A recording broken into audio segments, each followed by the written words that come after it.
This morning I went to meet with a Sufi Sheikh, and today I'm now recording my first video in Lahore. And our topic is Pakistan and the Great War. This is a follow-up to the last topic on Turkey and the Great War. In that talk, I had to recognize that Turkey is a member of NATO, the North Atlantic Treaty Organization. And the Quran very plainly and very clearly has prohibited Muslims from such a thing, membership in NATO. We don't have the time to go into the verses of the Quran, but we've done it several times in the past. And Allah continues to say that if you join them in NATO, for example, that alliance of Jews and Christians, which is at the heart of modern Western civilization, and which has NATO as its military arm. I have to say these things because there are those who seem to be deficient in thinking. So I'm sorry, but I can't keep on repeating and explaining all the time for those who are deficient in thinking. And even though I explain with clarity, they still don't understand. If you join them, you no longer belong to us, you belong to them. وَمَن يَتَوَلَّهُم مِّنكُمْ فَإِنَّهُ مِنْهُمْ. And so using the Quran as the measuring rod, using the Quran as the criterion with which to judge and to distinguish truth from falsehood, we have come to the conclusion that so long as Turkey remains a member of NATO, Turkey don't belong to us, it belongs to them. And we have found to our sadness that Turkey is showing no signs whatsoever of leaving NATO. Indeed, NATO has military bases in Turkey, and these military bases have nuclear weapons in them. And they're not there only for decoration. We are of the opinion, which we expressed in that video, and you are free to differ with us, but if you differ with us, you must tell you what is your view.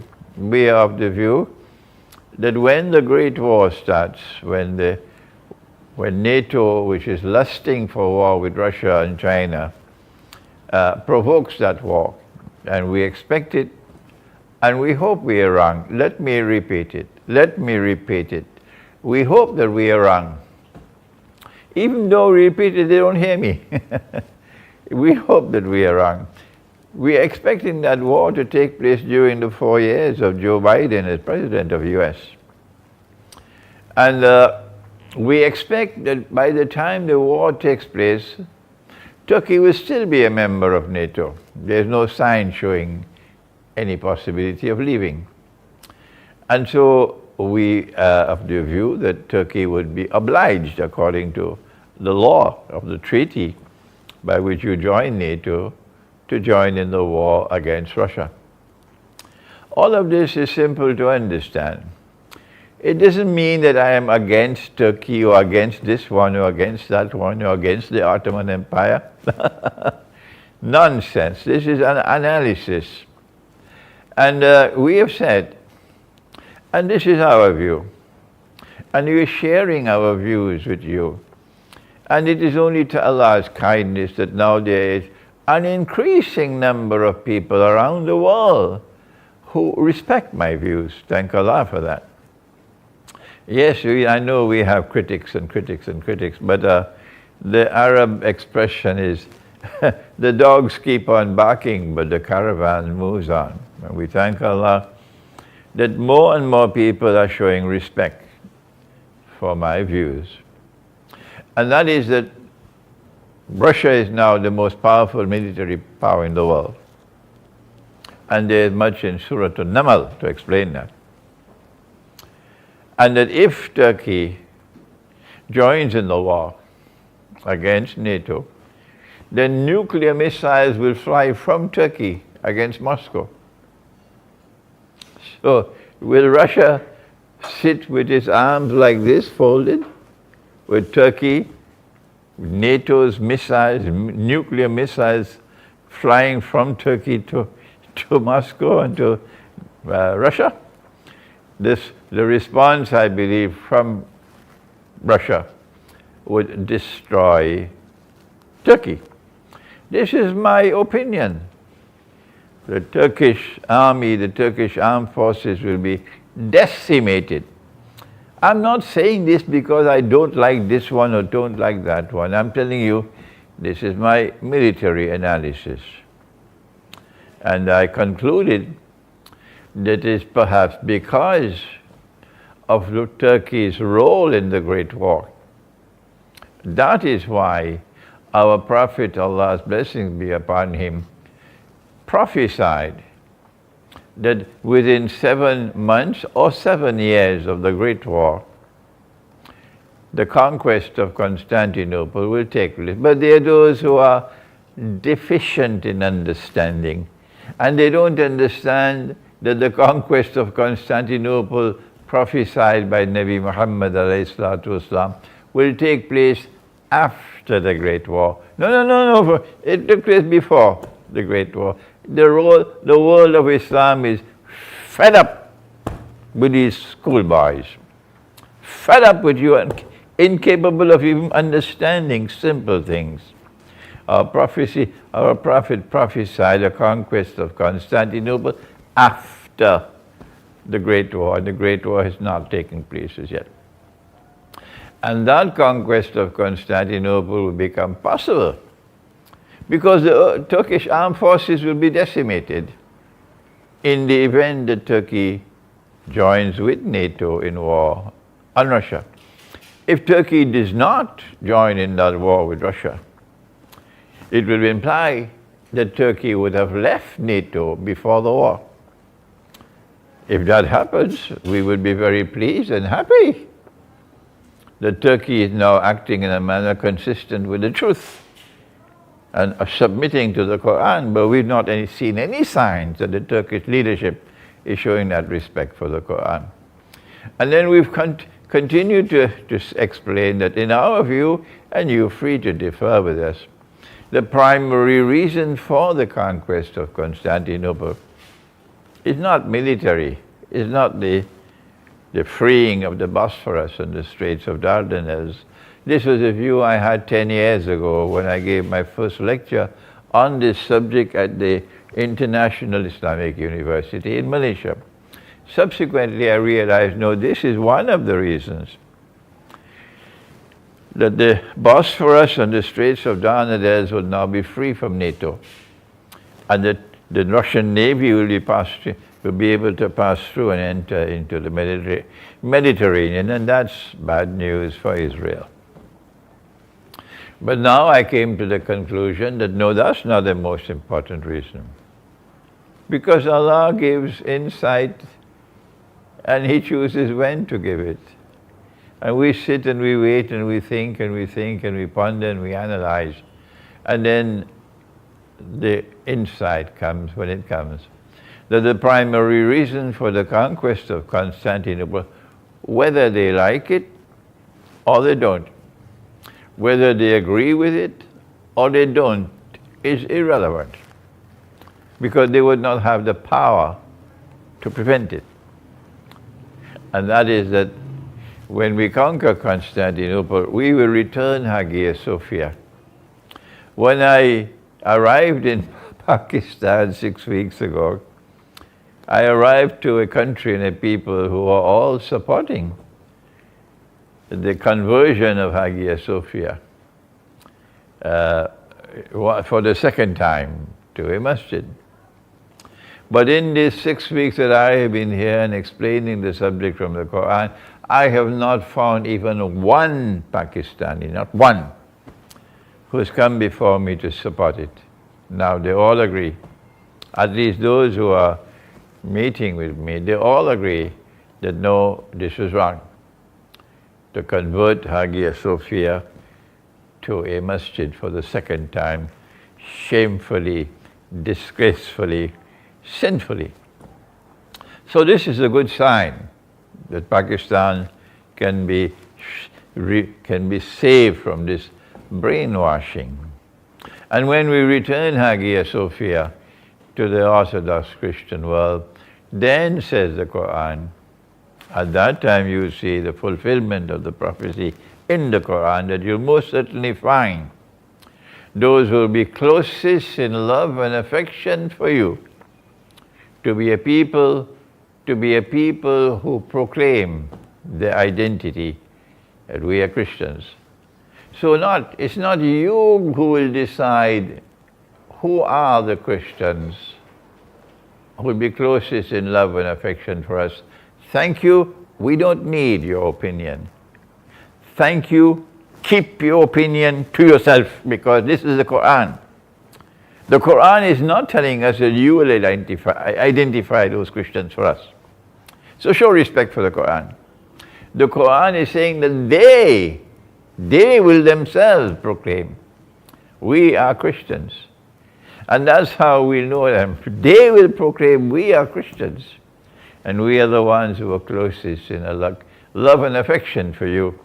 And I am seeing the sign that it is indeed the Orthodox Christian world and the return of Hagia Sophia to them. 600 years after it was taken from them, shamefully, disgracefully, sinfully, it's now returned to them. And they will be crying. There'll be tears flowing in the whole Orthodox Christian world. They will be crying and crying and crying when we return Hagia Sophia to them, even when they have not as yet received it. And they're listening to these words of mine in Greece, in Thessaloniki, and as they listen to this video, they will be crying. They'll be crying. So tell those who celebrate the conversion of that Christian cathedral to a masjid, tell them they got just a little time left to continue with their nonsense, and then we'll get rid of them. And when that Christian world draws closer to us with love and affection, we ended by saying that the alliance, the friendship and alliance between the Ummah, the community which follows Nabi Muhammad alayhi salatu wasalam, and the Ummah, or the community which follows Nabi Isa alayhi salam, in the same deen of Islam, these two communities will come together in friendship and alliance. But when we come to Pakistan, we have a different story now, because Pakistan is not a member of NATO. Well then, how does Pakistan prepare for the Great War? We don't know to what extent Pakistanis have studied the subject from the Quran. We don't know. And while there are so many who would listen to this video, and they already know the subject because of my book, which you see on the screen just now, the Quran, the Great War, and the West. You see it on the screen just now. This book was written perhaps 2-3 years ago. And we take the verses of the Quran which are directly connected with the Great War. The Pakistani Muslims would probably be aware, the Pakistani Christians already know, that a great war is coming prophesied by our Prophet, Allah's blessing be upon him. But he called it the Malhama. And they, the Christians and the Jews, they call it Armageddon. Pakistan would know that our Prophet has prophesied that this war would be unlike any other war there's ever been. and any other war that there will ever be. It will be a one-time event in history, similar to when Gog and Magog are released and they spread out all over the world. That would be a one-time event in history. A people with irresistible power and who use power to corrupt and to oppress. And they are released into the world and they spread out all over the world and they take control of power in the world. Gog and Magog. This is the Quran. And eventually they bring a people back to the town from which those people had been expelled for 2,000 years previously. And Allah had placed a ban on them. They could never come back to reclaim that town as their own until Gog and Magog bring them back. And so, of course, we know it's Jerusalem, but they don't. We know it's Jerusalem, so let them keep on waiting. And therefore, that would be a one-time event in history. You got to be blind. For 300 years you have to be blind to not see it. Similar with the Great War. It's a one-time event in history. And our Prophet has said that 99 out of every 100 of the combatants in that war would be killed. There's never been such a war in history. And therefore, we conclude, logically therefrom, that the Great War would be a war in which weapons of mass destruction would be used, unlike any other war in human history. So there are no experts, none. And we from eschatology, we have knowledge today. The political scientists and the military scientists, they don't have that information, we have it. And so in our next video, we take a look at the Great War, in which nuclear weapons and thermonuclear weapons and weapons we don't know about as yet would be used. And millions will die. And what would be the implication in that war for Pakistan? So stay tuned for our next session, inshallah. Thank you. Assalamu Alaikum wa Rahmatullahi wa Barakatuh.